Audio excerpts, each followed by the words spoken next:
Hello, my name is Kareen, and I'm creating videos to be a voice and advocate for parents and children with autism.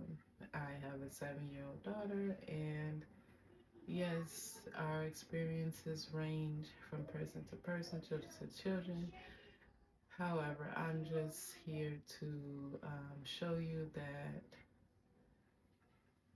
good things does come from autism, as well as be um, here to let you know you're not alone through this.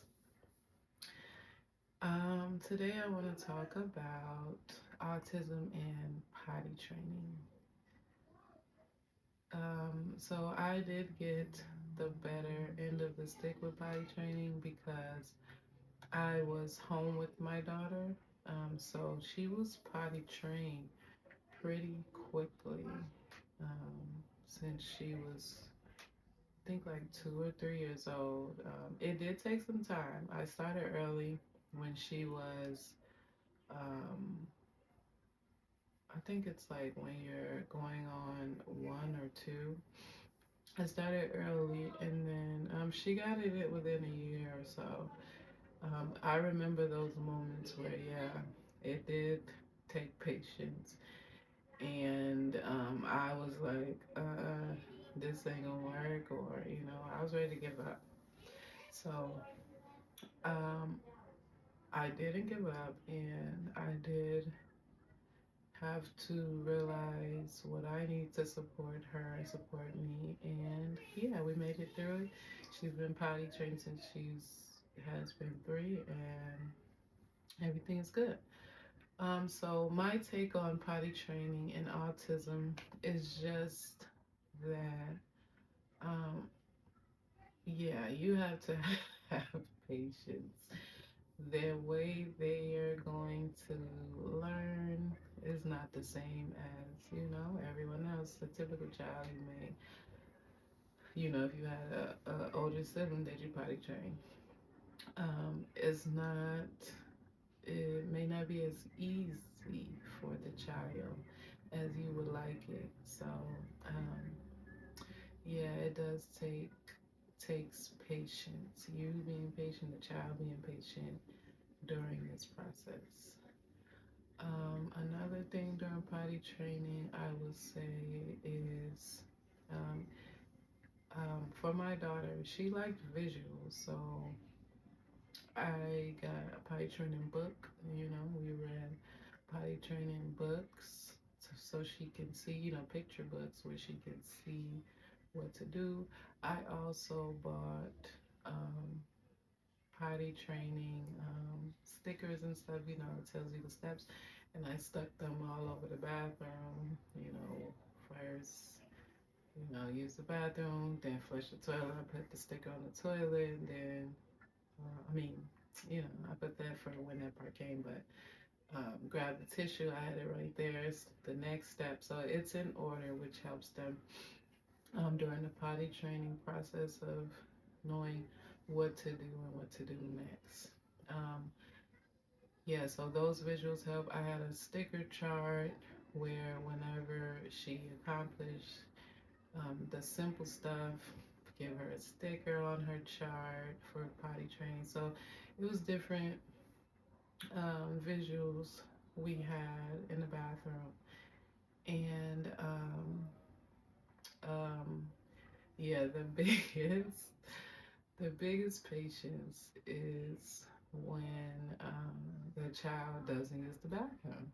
Um, she would Mora, she would sit there for hours and nothing. You'll give her the juice to make her have to go, let her eat, but for some reason, they hold it pretty good. I don't know what it is, but um, yeah, it took a long time for me to get that first in the potty.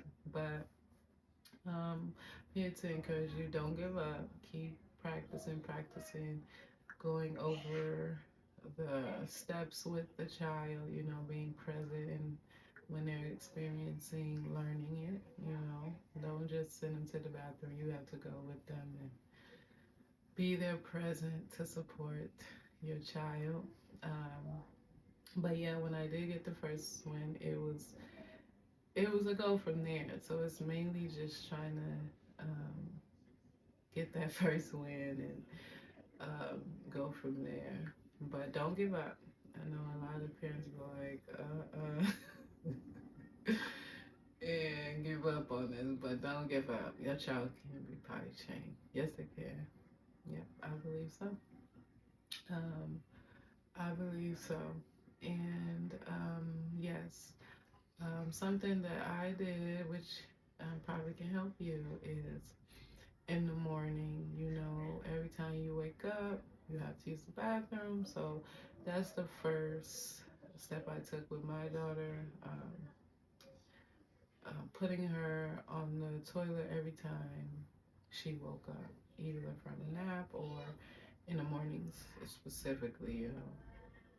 Um, Letting her sit on the toilet then. Even then, it would take some time, but she did get it eventually.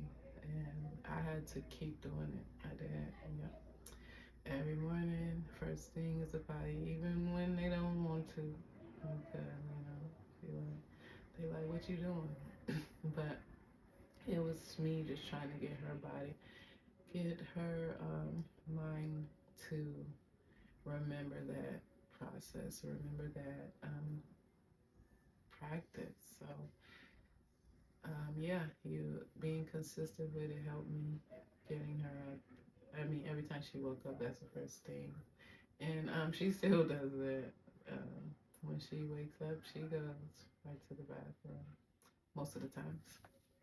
But yeah, she's potty trained, and yeah, it does take a little bit more time, a little bit more practice, some visuals. Oh, another thing I gave her was a timer. So you'll see they don't want to sit down. Like my daughter, she didn't want to sit for long periods of time, which is a part of the potty training process. So when they don't want to sit down for long periods of time, you can give them a timer for how long they have to sit. That helps them know, like, okay, when it's done, I can get up and, reward them. Maybe not candy all the time, but yeah, stickers, a sticker.